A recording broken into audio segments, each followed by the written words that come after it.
On My Block is one of the latest teen genre shows that Netflix has come up with, and it's been all the rage these days. And for good measure, this show is a refreshing take from the usual teen drama and other cliched tropes to present the issues of the modern-day teen of color. These adolescent adults spend their time trying to balance their school, love, and issues related to their respective ethnicities. This show is quite a diverse range of characters, unique in their own way. Today's video, we're going to be looking at two polarities, the most loved character to the most hated one. So let's begin. But before we dive deep into the video, don't forget to leave a thumbs up and subscribe to the channel with post notifications turned on so you don't miss any of the new videos we post. Hated. Latrelle. Starting off with the most hated, one name comes to mind. Latrelle is one of the more younger, impulsive members of the gang named the Prophets, Santos' rival gang. His I don't give a damn attitude helps him to not care about what anyone thinks of him, and so his morality scale isn't very linear. He will do anything to have his enemies killed and is nearly sadistic about it. And well, it seems that he's comfortable as the antagonist because he has no measure of honor or consideration. For example, after Cesar spares his life and tells him to run away, Latrelle returns for revenge at Olivia's quinceañera celebration. His aim misses Cesar, but manages to seriously injure Ruby and kill Olivia. Some might call it immaturity because his actions are never calculated or composed. They just cause harm to innocents. As a consequence, and as a matter of fact, he isn't even a very nuanced character, so there isn't a lot to love. Hated. Cuchillos. She appears as the queen bee of Santos in Season 3, and she's not one to mince words for keeping up appearances. She's unapologetically brutal. Her life revolves around living the boss's life in her grand mansion, protected by an army of bodyguards and being in cahoots with the LAPD officers, whom she paid off to cover her. Cuchillos is a character that's evil, yes, and in that all her plans are designed to satisfy her needs and nobody else's, regardless of who gets hurt in the process. There's a reason why she's the main villain in Season 3. Neutral. Oscar Spooky Diaz. In the 3 seasons of the show, he is one of the most complex story arcs. He does his own fair share of evil doings, but hey, at least he has a moral compass. Belonging to Santos and finding pride in that, he's the one who maintains discipline and ethics in the gang, by force if necessary. His strict code of conduct is shown when he kicks Cesar, his own brother, out of his own home for failing to complete the mission given to him. While he does love his brother immensely, Spooky, in a moment of nuance, realizes that his code is built on the foundation set by Cuchillos, and he's unable to get past his own loyalty to the Santos. This nuance is precisely what makes him one of the more likable characters, perhaps because like him, most people have an unwavering hamartia. You can't love them or hate them. Neutral. Marisol Martinez.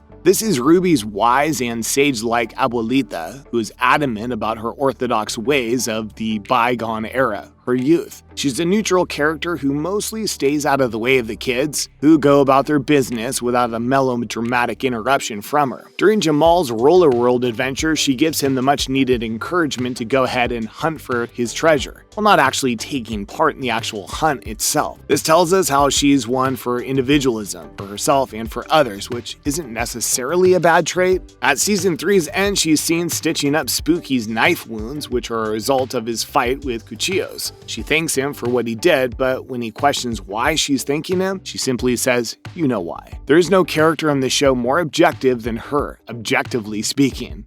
See what we did there? Loved. Jamal Turner. Being the clown of the gang, he's always been a lovable fellow, but Jamal isn't just that. He's also the one who finds the mystery and uses his wits to solve it. Jamal can sometimes be too nonchalant for his own good, as seen when Cuchillos reveals to the kids that little Ricky is in fact still alive and well. As if on cue, while Ruby, Cesar, and Monse share the same shell-shocked reactions, Jamal just has a dorky, excited smile on his face. He's just glad that there's another adventure they get to go on. How can you not love the guy?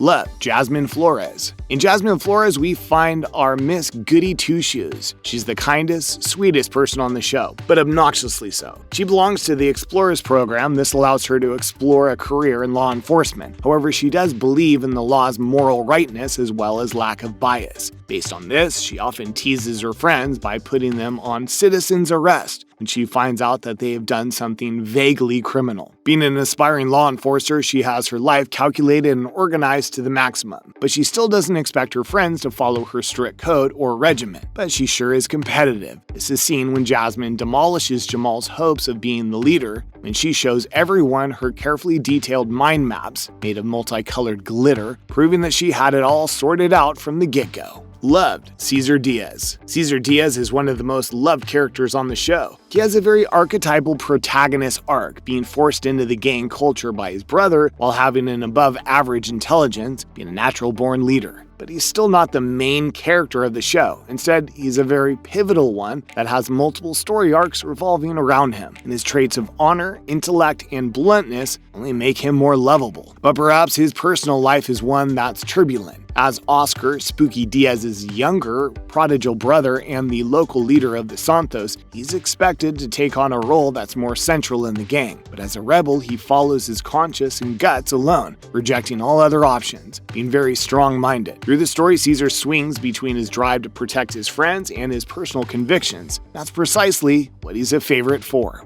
Loved, Ruby Martinez. Ruby, who is the said leader of the gang, is good at heart and often quite selfless. This is demonstrated when he sacrifices his own life to protect Olivia from harm's way. His house is the center point for all meetups because it just works. Monse lives alone, Cesar's home is the Santos headquarters, and Jamal is too clingy, so he's the perfect balance of it all. Ruby's also unapologetically honest, especially to his friends, not shying away from calling them out on their shortcomings. He even points out how instead of Cesar demanding respect, how about he earn it? And that gives him a much-needed perspective. He has the guts to say stuff most people can't, even when he calls out Spooky for not protecting Free Ridge as the Santos were pledged to. That, honestly, is what makes him so admirable as a character. Loved, Monse Finnie. She is perhaps the most important character of them all and one that makes them all stick together despite all the drama. In other words, you can say she's the mom friend. She saved them on multiple occasions because of her far-sighted thinking. Like the time when Cesar's in trouble and the boys' plan is failing, she comes up with a backup. And she is one that sticks to principles based on less damage for efficiency. Like when Ruby and Jamal agree with Cesar's overtly criminal intentions, she takes a step back to relentlessly find another, clean way.